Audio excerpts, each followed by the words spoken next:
Hello everyone, Shrimati मोहरी देवी Tapadia girls college के YouTube channel में आपका फिर से स्वागत है। इन वीडियो लेक्चर्स में हम इम्यूनोलॉजी के बारे में पढ़ रहे हैं। पिछले वीडियो लेक्चर्स में हमने इम्यूनोलॉजी से रिलेटेड बहुत सारे टॉपिक्स देख लिए। इम्यूनोलॉजी की basic classification, innate immunity, adaptive immunity, antigen, antibody और इससे रिलेटेड बहुत सारी चीज़ें।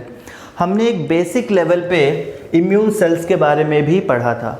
जब हमने इनेट एडेप्टिव इम्यूनिटी के बारे में पढ़ा था तो उसमें different type of immune cells आए थे। आज का जो हमारा पूरा लेक्चर होगा वो इस क्लासिफिकेशन के ऊपर बेस्ड होगा। ये जो क्लासिफिकेशन, ये जो फ्लो चार्ट आपको बोर्ड पे दिख रहा है, ये बेसिकली आपका जो इम्यून सेल्स हैं, आपके जितने भी टोटल इम्यून सेल्स हैं या फिर ब्लड सेल्स हैं, उनके ओरिजिनेशन के बारे में है। वो ओरिजिनेट कहाँ से होते हैं, कहाँ से वो जन्म लेते हैं, कहाँ से प्रोड्यूस होते हैं, कौन उन्हें प्रोड्यूस करता है, इस बारे में आज का ये जो टोटल वीडियो होगा इसके बारे में होगा। ओके, सेल्स ऑफ इम्यूनिटी आज के टॉपिक का नाम है। सो आप अपने कॉपी और पेन निकाल लीजिए और हम इस वीडियो को स्टार्ट करते हैं। तो इम्यून सिस्टम के बारे में तो आप लोगों ने एक बेसिक अंडरस्टैंडिंग बना ही ली होगी। अब तक इतने सारे वीडियोस हो चुके हैं इम्यूनोलॉजी पे, तो आपको एक बेसिक बेस आपका क्लियर हो गया होगा कि इम्यून सिस्टम होता क्या है, इम्यूनोलॉजी किसे बोलते हैं और हम इस चीज़ में या फिर इस पर्टिकुलर टॉपिक में किस चीज़ के बारे में पढ़ते हैं। ये तो आपके क्लियर है बिल्कुल। अब अपन को इतना पता है कि इम्यून सिस्टम में डिफरेंट टाइप ऑफ सेल्स होते हैं।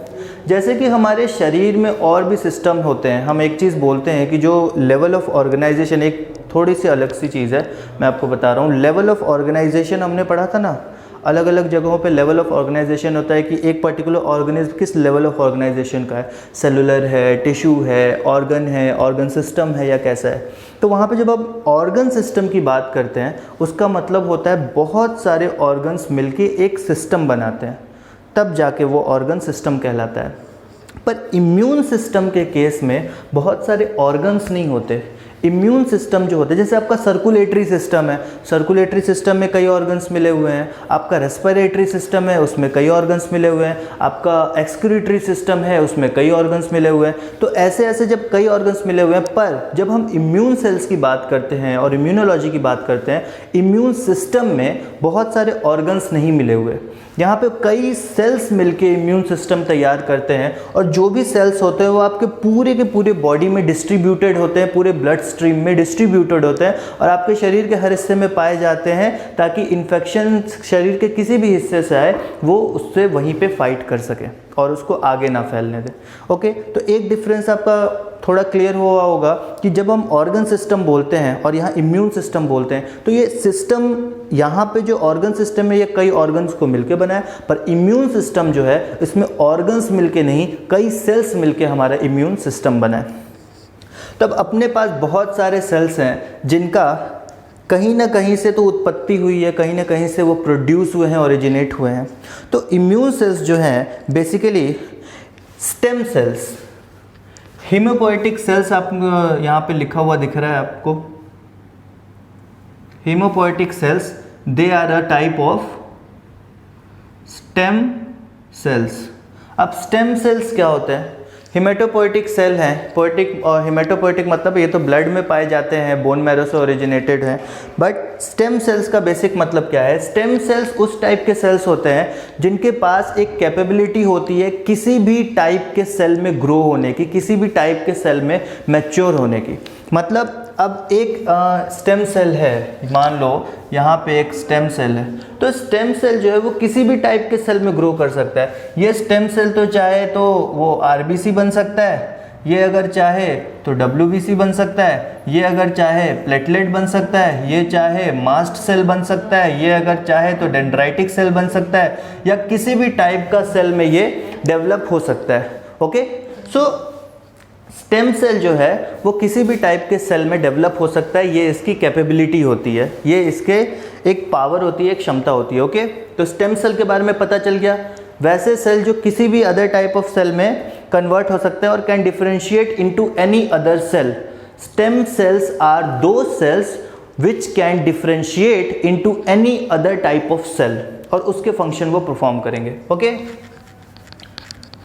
नेक्स्ट, स्टेम सेल्स के बारे में तो पता चल गया कि जो हमारा बेसिक स्टार्टिंग पॉइंट है वो आपका स्टेम सेल्स है, बोन मैरो में पाया जाता है। बोन मैरो क्या है? एक सॉफ्ट टिश्यू है बोन मैरो एक सॉफ्ट टिश्यू है जहाँ से स्टेम सेल्स का ओरिजिनेशन होता है, इसको स्टेम सेल कैरी कर, बोन मैरो जो है वो स्टेम सेल्स रखता है अपने पास।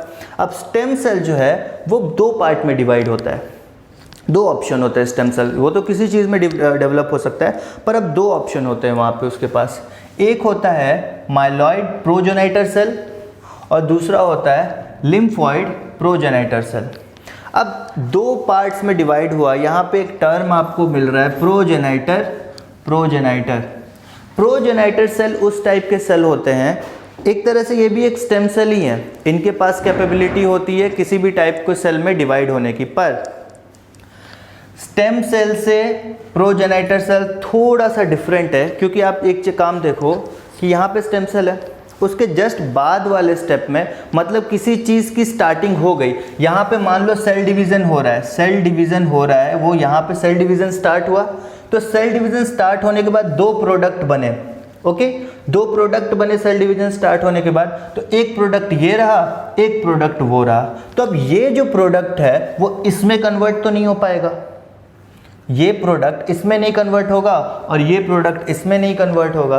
तो प्रोजेनाइटर सेल भी वो सेल होते हैं जो किसी भी सेल में डेवलप हो सकते हैं, पर थोड़ा से स्पेसिफिक हो जाते हैं, मतलब ये इनमें से किसी भी सेल में डेवलप हो सकता है। यहाँ पे जो इसके पास जो सेल्स हैं ये इनमें से किसी भी सेल में डेवलप हो सकता है, पर प्रोजेनाइटर सेल यहाँ पे नहीं जा सकता। तो प्रोजेनाइटर सेल वो सेल होते हैं जो कि स्टेम सेल की तरह ही परफॉर्म करते हैं, पर थोड़े से स्पेसिफिक होते हैं, वो हर सेल में डेवलप नहीं हो सकते, कुछ लिमिटेड सेल्स ही हैं जिसके तरह वो परफॉर्म कर सकते हैं या मैच्योर होकर जिसकी तरह बन सकते हैं। ओके, बेसिक डिफरेंस पता चल गया प्रोजेनाइटर और स्टेम सेल में। ठीक, अब अपन आगे चलते हैं कि जो हीमोपोएटिक सेल्स हैं, बोन मैरो में पाए जाने वाले सेल्स, और स्टेम सेल्स जो हैं जिसको बोन मैरो कैरी करता है, वहाँ से अपने माइलॉइड प्रोजेनाइटर सेल और लिम्फॉइड प्रोजेनाइटर सेल डेवलप होते हैं। माइलॉइड प्रोजेनाइटर सेल्स जो हैं वो आपका बेसिक डेवलप करते हैं मोनोसाइट्स, न्यूट्रोफिल्स, बेजोफिल्स, इओसाइनोफिल्स और मास्ट सेल को। माइलॉइड सेल किस किस को करते हैं? Monocytes, neutrophils, basophils, eosinophils, mast cell. इन सब के बारे में हमने थोड़ा ही पढ़ा था, इन सब के बारे में हम थोड़ा पढ़ चुके हैं, इन सब के फंक्शंस जान चुके हैं, इसको डिटेल में हम आगे पढ़ेंगे, बट अभी के लिए आप इतना जान लो कि मोनोसाइट, न्यूट्रोफिल, बेजोफिल, इओसाइनोफिल और मास्ट सेल, इन सब को डेवलप ये सब कहाँ से होते हैं? माइलॉइड प्रोजेनाइटर सेल से। अब यहाँ पे मोनोसाइट्स जो हैं वो दो पार्ट में डिवाइड होंगे, एक है आपका डेंड्राइटिक सेल और दूसरा है आपका मैक्रोफाज। डेंड्राइटिक सेल और मैक्रोफाज दोनों फैगोसाइटिक सेल्स हैं, दोनों फैगोसाइट करते हैं, दोनों इनगल्फ करते हैं फॉरेन पैथोजन को। आपको याद होगा डेंड्राइटिक सेल बस ब्लड स्ट्रीम में घूमता रहता है, फर्स्ट अपन ने पढ़ा था, उसी में बताया था कि जो फॉरेन पैथोजन आएगा उसको डेंड्राइटिक सेल कैप्चर कर लेगा। ये सब बातें अपन पढ़ चुके थे। तो माइलॉइड प्रोजेनाइटर सेल के बारे में अपन ने देख लिया कि मोनोसाइट्स, न्यूट्रोफिल्स, बेजोफिल्स, इओसाइनोफिल्स और मास्ट सेल, इसमें ये डेवलप होता है। मोनोफिल्स, मोनोसाइट्स, न्यूट्रोफिल्स, बेजोफिल्स, इओसाइनोफिल्स और मास्ट सेल, इसमें ये डेवलप होगा। मोनोसाइट्स जो हैं वो डेंड्राइटिक सेल और मैक्रोफेजेस में कन्वर्ट होंगे। समझ लो मोनोसाइटिक सेल जो है, मोनोसाइट्स जो हैं वो बड़े होके मैच्योर होके डीएम बनेंगे। इसको याद रखने के लिए याद रखो, मोनोसाइट्स जो बड़े होंगे मैच्योर होंगे तो क्या बनेंगे? डीएम बनेंगे। डीएम मतलब डेंड्राइटिक सेल और मैक्रोफेजेस। और माइलॉइड सेल्स जो है, माइलॉइड प्रोजेनाइटर सेल जो है वो monocytes, neutrophil, basophil, eosinophil, mast cell, इनमें से किसी में भी डेवलप हो सकते हैं। अब बात करते हैं लिम्फॉइड की। लिम्फॉइड प्रोजेनाइटर सेल्स जो हैं ये भी प्रोजेनाइटर सेल्स हैं। ये किस में डेवलप होते हैं? लिम्फोसाइट्स में और एनके सेल्स। एनके मतलब नेचुरल किलर सेल्स, और लिम्फोसाइट्स में डेवलप होते हैं। लिम्फोसाइट्स के बारे में तो आपको पता ही है। तो लिम्फोसाइट और नेचुरल किलर सेल्स में ये डेवलप होते हैं। नेचुरल किलर सेल्स के बारे में तो आपको पता है, वो सेल्स होते हैं जो कि आप ही के अंदर जो प्रेजेंट आपके जो नेचुरल किलर सेल्स आपके इन्फेक्टेड सेल्स को ही ये डैमेज करते हैं, आपके इन्फेक्टेड सेल्स को ही ख़त्म कर देते हैं। और लिम्फोसाइट्स के बारे में आपने पढ़ लिया, बी लिम्फोसाइट और T lymphocyte. B lymphocyte, T lymphocyte दोनों के बारे में आपने पढ़ लिया है। जो बी लिम्फोसाइट होते हैं उसके कल जो हमने वीडियो देखा था उसमें ये पता चला था कि प्लाज्मा सेल और मेमोरी सेल, पिछले वीडियो में हमने ये भी देख लिया था कि बी लिम्फोसाइट प्लाज्मा सेल में डेवलप होते हैं और मेमोरी सेल में डेवलप होते हैं। प्लाज्मा सेल वो सेल होते हैं जो कि बहुत सारे एंटीबॉडी प्रोड्यूस करते हैं और मेमोरी सेल वो होते हैं जो कि जो एंटीजन आता है उसकी मेमोरी अपने पास रखते हैं। ओके, तो बी सेल के बारे में तो अपन को पता चल गया, प्लाज्मा सेल और मेमोरी सेल में डेवलप होते हैं। और जो टी सेल है वो फर्दर 4 पार्ट में डिवाइड होते हैं। टी सेल डिवाइड होते हैं, टी मेमोरी सेल, इसका सेम फंक्शन रहेगा मेमोरी सेल्स की तरह, बी मेमोरी सेल और टी मेमोरी सेल, ये 2 टाइप के मेमोरी सेल हो गए। तो बी मेमोरी सेल का जो फंक्शन रहता है मेमोरी कैप्चर करके रखना, वही टी मेमोरी सेल का रहता है, जो एंटीजन फॉरेन एंटीजन आता है उसकी मेमोरी कैप्चर करके रखना। साइटोटॉक्सिक, एक और छोटा सा डिफरेंस आप देखो, टी मेमोरी सेल और बी मेमोरी सेल में एक डिफरेंस है। जब मैंने एक चीज़ बताई थी कि टी मेमोरी सेल जूनियर है और जो बी मेमोरी सेल है वो सीनियर है, इसका बताया था मैंने, आपको याद होगा कि टी मेमोरी सेल जूनियर है और ये सीनियर है। तो T memory cell B memory cell को जाके बताता है, इंफॉर्मेशन प्रोवाइड करता है। एंटीजन का जो इंटरेक्शन है वो इससे होता है, तो ये एंटीजन को पहचानता है पर एंटीबॉडी को नहीं पहचानता। तो ये जो मेमोरी रखेगा वो एंटीजन की मेमोरी रखेगा, ठीक है, ये जो मेमोरी रखेगा वो एंटीजन की मेमोरी रखेगा। और बी सेल जो मेमोरी रखेगा वो उस एंटीजन के प्रति उसने कौन सा एंटीबॉडी प्रोड्यूस किया उसकी मेमोरी रखेगा। तो जो बी सेल है वो एंटीबॉडी की मेमोरी रखेगा। मतलब अगर वो फॉरेन पैथोजन दोबारा वापस आता है हमारे शरीर के अंदर तो टी मेमोरी सेल जो है वो बताएगा कि कौन सा एंटीजन था, बी मेमोरी सेल के पास जाएगा कि हाँ ये एंटीजन पहले से आया था, मेरे पास मेमोरी है, और बी मेमोरी सेल बोलेगा हाँ ये एंटीजन पहले आया था, इसके प्रति कौन सी एंटीबॉडी मैंने बनाई थी उसकी मेमोरी मेरे पास है। हो गया काम। यही सिंपल सा थ्योरी है इसका कि एंटीजन की जो मेमोरी है वो टी सेल रखेगा, एंटीबॉडी की जो मेमोरी है वो बी सेल रखेगा। तो बी सेल प्लाज्मा सेल और बी मेमोरी सेल में डेवलप हो गया, और टी सेल जो है वो टी मेमोरी सेल, उसके बाद टी साइटोटॉक्सिक या टी किलर सेल जिसके बारे में अपन ने डिस्कस कर लिया था। टी किलर सेल क्या करते हैं, उस फॉरेन पैथोजन को किल करते हैं, उस फॉरेन पैथोजन को डायरेक्टली किल ही कर देते हैं टी किलर सेल।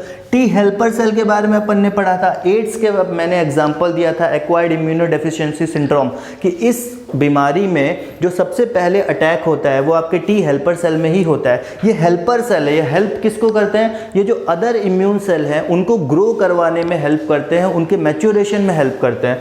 तो अगर टी हेल्पर सेल पे ही अटैक होगा तो आपका इम्यून सिस्टम ऑटोमेटिकली डिस्ट्रॉय होना चालू हो जाएगा, ऑटोमेटिकली वीक होना स्टार्ट हो जाएगा, क्योंकि बाकी सेल्स जो बाकी इम्यून सेल्स हैं वो मैच्योर नहीं हो पाएंगे।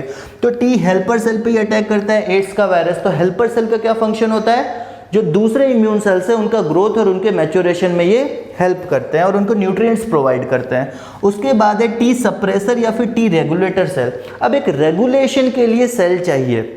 रेगुलेशन के लिए सेल क्यों चाहिए, रेगुलेशन के लिए सेल इसलिए चाहिए कि आपको पता होगा, अगर नहीं भी पता है तो मैं बताता हूँ, कि हमारे शरीर के अंदर भी बहुत सारे एंटीजेंस पाए जाते हैं। हमारे शरीर के अंदर भी बहुत सारे एंटीजेंस पाए जाते हैं। रेड ब्लड सेल्स जो है उसके सरफेस पे बहुत सारे एंटीजेंस पाए जाते हैं। तो हमारा शरीर और हमारे शरीर के जो इम्यून सेल्स हैं उन एंटीजेंस को ना मार दें। एक तो फॉरेन पैथोजन हुआ जो बाहर का एंटीजन है, और एक जो है वो खुद का हुआ अपना। ओके, तो फॉरेन पैथोजन जो है वो तो बाहरी एंटीजन है, वो हमारे लिए खतरनाक है, तो इस पे अपन को अटैक करना है। ओके, बट जो अपना क्या कहते हैं सेल्फ एंटीजन है, SA सेल्फ एंटीजन है, उस पे अटैक नहीं करना है। तो ये जो डिफरेंस है ये कौन समझाएगा बाकी सेल्स को, टी रेगुलेटर। ओके, समझ में आया कि फॉरेन पार्टिकल या फॉरेन एंटीजन जो है, इसको मैं फॉरेन एंटीजन कर देता हूं, फॉरेन एंटीजन जो है उस पे अटैक करना है और जो सेल्फ एंटीजन है उस पे अटैक नहीं करना है। इसका डिफरेंस कौन समझाता है हमारे बाकी इम्यून सेल्स को, टी सप्रेसर या टी रेगुलेटर सेल, क्योंकि अंदर वाले एंटीजन है उनको नहीं मारना है। तो ये डिफरेंस किसी ना किसी को तो बताना पड़ेगा। तो टी रेगुलेटर सेल क्या करता है, ये चीज़ निश्चित करता है कि जो हमारे इम्यून सेल्स या किलर सेल्स हैं वो अपने खुद के एंटीजन्स को ना मार दें, बाहरी एंटीजन को ही मारें। तो ये चीज़ें आपको समझ में आ गई कि स्टार्ट कहाँ से होता है। स्टार्ट होता है ये सारी चीज़ें आपके बोन मैरो से। बोन मैरो आपके जैसे जो बड़े बोन्स होते हैं, थाई बोन्स वहाँ पे या हिप बोन्स वहाँ पे बोन मैरो पाई जाती हैं।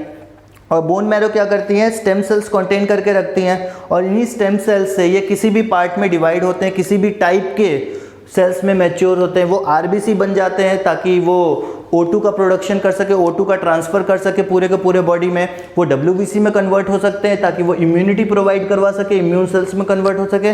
वो प्लेटलेट्स भी बन सकते हैं ताकि वो ब्लड क्लॉटिंग में हेल्प कर सकें या भी और अलग टाइप के फंक्शन परफॉर्म कर सकें। तो ये स्टेम सेल का और हमारे इम्यून सेल का बेसिक कॉन्सेप्ट था कि किस टाइप से हमारा इम्यून सेल डेवलप होता है और किस टाइप से हमारे इम्यून सेल्स की ग्रोथ होती है और मैच्योरेशन होती है और कहाँ से वो जन्म लेते हैं और कैसे वो डिवाइड होते हैं। ओके, सो ये बेसिक ओवरव्यू था। आई होप कि आपको ये सारी चीज़ें समझ में आएंगी कि स्टेम सेल क्या होते हैं, हीमोपोएटिक सेल क्या होता है, कैसे डिवीज़न होता है, प्रोजेनाइटर सेल किसको बोलते हैं, प्रोजेनाइटर के बाद एंटीजन जो टी मेमोरी सेल जो है वो किसकी मेमोरी रखता है और बी मेमोरी सेल किसकी मेमोरी रखता है। ये सारी चीज़ें आई थिंक आपको समझ में आ गई होगी। और टी रेगुलेटर सेल है, सप्रेसर सेल है, इन सब के क्या फंक्शन है, सेल्फ एंटीजन क्या होता है और फॉरेन पार्टिकल या फॉरेन एंटीजन क्या होता है। आई होप ये आपको ये सारी चीज़ें समझ में आ गई होंगी और इस चीज़ के आप नोट्स बनाइएगा और इसको अगर ऐसे ही चार्ट के फॉर्म में अगर आप बना के लिखिएगा तो आपके लिए आसानी होगी इन चीज़ों को वापस रिकॉग्नाइज करने में या वापस समझने के लिए। तो आई होप कि आपको ये वीडियो अच्छा लगा होगा। अगर आपको ये वीडियो अच्छा लगा हो तो प्लीज़ इस वीडियो को लाइक कीजिएगा, शेयर कीजिएगा और हमारे चैनल को सब्सक्राइब कीजिएगा। मिलते हैं एक नए वीडियो में नए टॉपिक के साथ। Thank you very much.